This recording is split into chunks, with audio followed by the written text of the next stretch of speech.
People, I bring you greetings in the name of our Lord Jesus Christ. I remain yours, Mark Martins, Bible teacher, writer, author, the societal development advocate. In this episode, I want to bring to you a very serious matter, a matter that is a threat to humanity and, the, and their societies at large.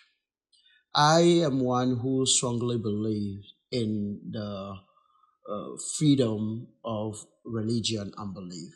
I believe that wherever people are, they should be allowed to practice whatever religion and belief that they hold on to, and they practice that freely.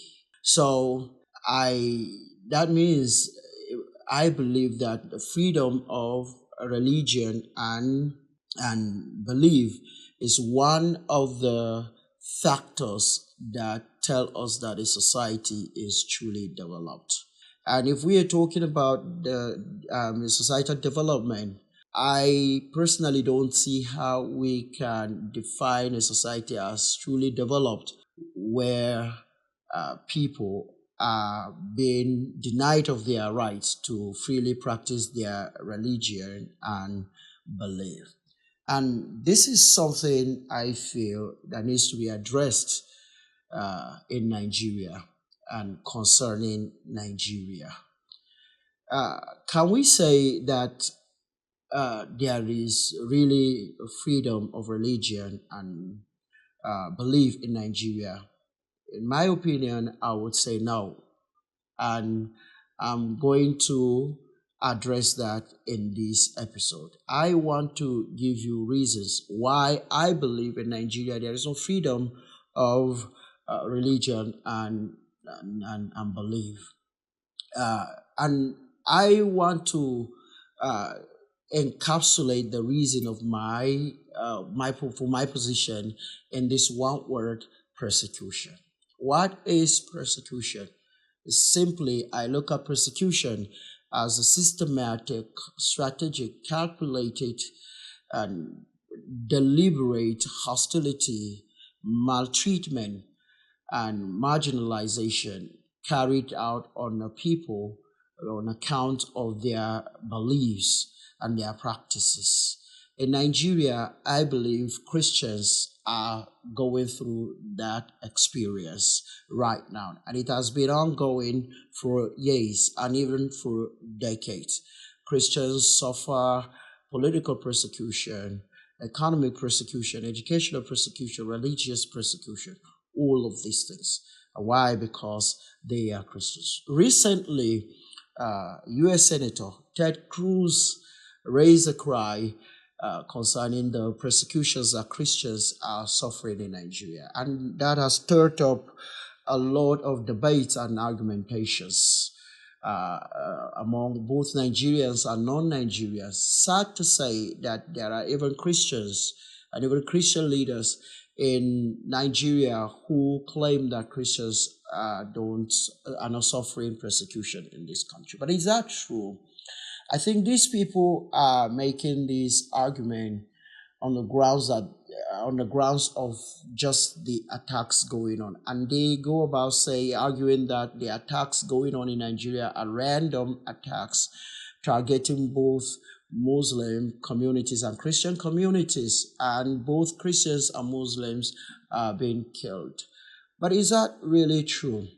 I doubt if that is so. And in this video, I'm not sure I want to go into the details of the fact. I just want us to focus on realities and truth. Okay, facts have been raised in different places. You can check them out. Even on the Google, the facts are there, the figures are there.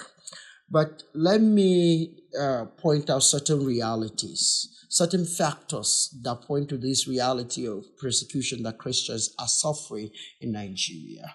As of 2024, Nigeria is rated as one of those countries where Christians suffer persecution the most. In fact, it is rated sixth among these countries. How about that? Think about that. That is not just some hearsay. It's not some random talks. It's statistics based on empiric research.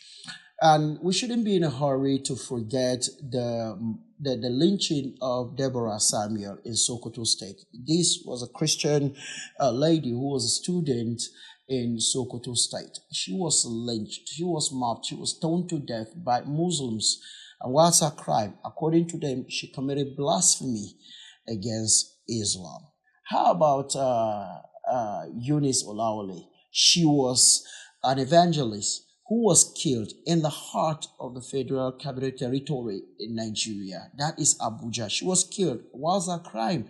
Because she was preaching the gospel of our Lord Jesus Christ on the streets. Muslims killed her. And I don't think the world would forget the case of Leah Sharibu. This girl was among many Christian girls that were kidnapped over a decade ago, and up to now she is in the hands of Boko Haram terrorists. All these things point to the reality that Christians are suffering serious persecution in this country. How about the killings? From 2016 to 2025, I can tell you several Christian communities have been attacked by bandits, by kidnappers, by terror groups, by Fulani militia. They have been attacked. Many Christians, several Christian communities were attacked in Benue State, in Adamawa State, in Taraba State, in Kaduna State, in Plateau State. All these things have been attacked. And in all of these, in these attacks, thousands of Christians have been killed. Thousands have been kidnapped, and scores of others have been rendered homeless and forced to live as refugees in different places. That I'm speaking to you, I tell you of a truth that I happen to be a victim of such attacks. I had to stay in a different place. I and my people I had to stay in another community as refugees. I stayed in a Christian community where I pastored, in Chiku local government of Kaduna State. And throughout the 6 years that I stayed there as a pastor, we were constantly under attack. Finally, January 2021, we had to flee our communities and stay in a place where it seemed to be a place that seemed to be a bit safer. We lived there as refugees till I was transferred. And I tell you, till date, the people there are staying, cannot go back to their own communities because of these attacks. Let me say this, that 99% of the terrorist activities, kidnappings, banditry activities that are going on in Nigeria are being carried out by Muslims in the name of Islam. You hardly can come across any Christian carrying out any terror attack or kidnapping or banditry in the name of Christianity. No, it's mostly Muslims that are doing that, and also in the name of Islam. And look at it this way, as I am speaking to you now, our current president and vice president, both of them are Muslims. This is a country that claims to be a secular society. Are you telling me that there are no Christians that are qualified and competent enough to be president or vice president? No. In the history of this country, there has never been a moment where both Christians and that a Christian and a Christian serve together as president and vice president. No, it has never happened. If ever Christian is a president, you realize that a Muslim happens to be the vice president. But today, a Muslim is a president and the vice is a president. That is persecution against Christianity. My own state, Kaduna State, since 2019, the governor and deputy governor have been Muslims. And let me even take you history.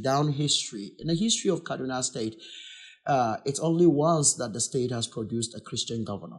So you can imagine this state has been existing for decades, and all the governors have been Muslims. Only Christians serve. I mean, it's only the position of deputy governor that you find a Christian. And right now, even the position of the deputy governor has been denied of Christians. Christians have been denied that position. Both the governor and the deputy are Christians. These are facts. These are realities pointing to the fact that Christians are suffering persecution. And let me you see, the facts are too numerous to be presented in this short video. Yes, they are too numerous, but let me clarify. Are we saying that Muslims are not being killed in Nigeria in some of these attacks? No, that's not what I'm saying here. Are we saying that Muslim communities are not being attacked? No. When you go to Zamfara State, there are some Muslim communities being attacked. In Katsina State, there are some Muslim communities being attacked. But I want to say that, in my opinion, these attacks are just cases of collateral damage. This is jihad going on in this country. And the aim of jihad is to totally obliterate the Christian faith and Christians from this country. The aim, the ultimate objective is to institute an institutionalized Islamic theocratic caliphate in this country. This is serious persecution. These numerous, you see, let us be sure about this, that the numerous cases of persecutions against Christians in Nigeria is a proof that there is no freedom of religion and belief in this country. A friend of mine once said that every act of persecution is a trampling upon fundamental human rights. I think I agree with him. Wherever you see people are being persecuted, check it, you'll realize that their fundamental human rights are being trampled upon. And that is what is going on in Nigeria. The world needs to know this. And the rest of the human race need to join in this cry against the persecutions that Christians are suffering in this country. This is not just a cry for the sake of Christianity. It is also a cry for the sake of Nigeria as a country. And it's a cry for the sake of the human race. Let me point this into you, that whether you're a Christian or not, whether you're a Nigerian or not, whether you live in this country or not, I implore you and I challenge you that you need to join in this cry. Because this is a threat, not just to Christians in Nigeria, but it's a threat to the human race at large.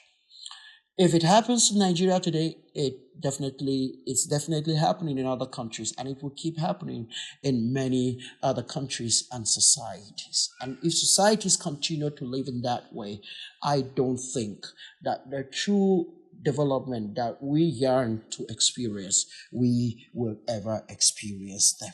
I hope that you've learned something in this video, and I hope that you've been challenged in this video. You can join in this cry.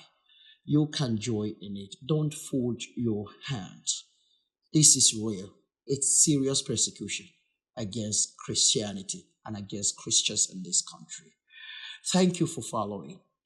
I plead with you that you subscribe to this channel so that whenever we upload our videos, you will receive the notification. Thank you once again, and remember, till I see you in the next episode.